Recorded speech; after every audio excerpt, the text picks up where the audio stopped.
Have you ever stared at your Ally bank account, willing a transfer to magically appear? You're not alone.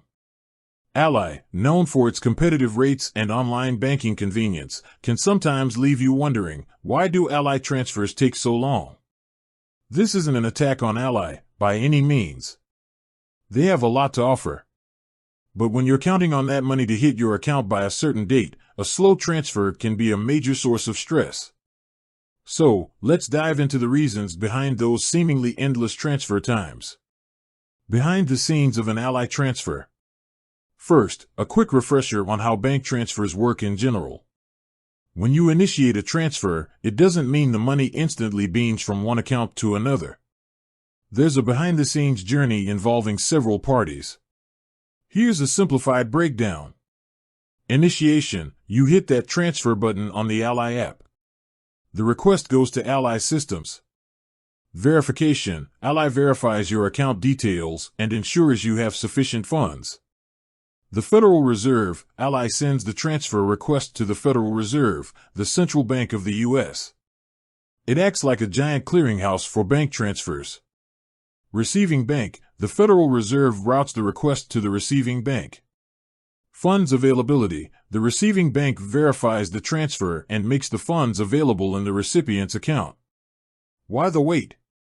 So, where do things slow down with Ally transfers? There are a few culprits. Standard versus expedited transfers: Ally offers standard and expedited transfer options.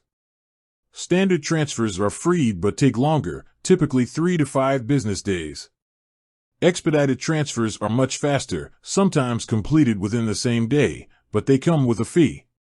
Bank processing times: even with Ally on their toes, the receiving bank also plays a role. Their internal processing times can add an extra day or two, especially for smaller institutions. Weekends and holidays: banks aren't 24/7 operations. Transfers initiated on weekends or holidays won't be processed until the next business day, adding to the wait. Verification holds: in some cases, both Ally and the receiving bank might place temporary holds on the transfer for verification purposes.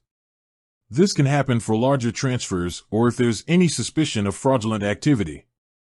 Tips for faster Ally transfers. Knowing these reasons can help you plan your transfers more efficiently. Here are some tips. Plan ahead: if you need the money urgently, opt for the expedited transfer option, even if it comes with a fee. Initiate transfers early: don't wait until the last minute, especially if it's nearing a weekend or holiday. Double-check account details: typos in routing numbers or account numbers can cause delays or even failed transfers. Consider external factors: be aware of potential delays due to the receiving bank's processing times. Ally to the rescue? Ally does offer some features to help manage transfer times. Transfer activity feed: keep track of your transfers and their progress through Ally's online banking platform. Scheduled transfers: set up recurring transfers in advance to avoid last-minute delays. The bottom line: while Ally transfers might not always be instantaneous, understanding the reasons behind the wait can help you manage your expectations and plan accordingly.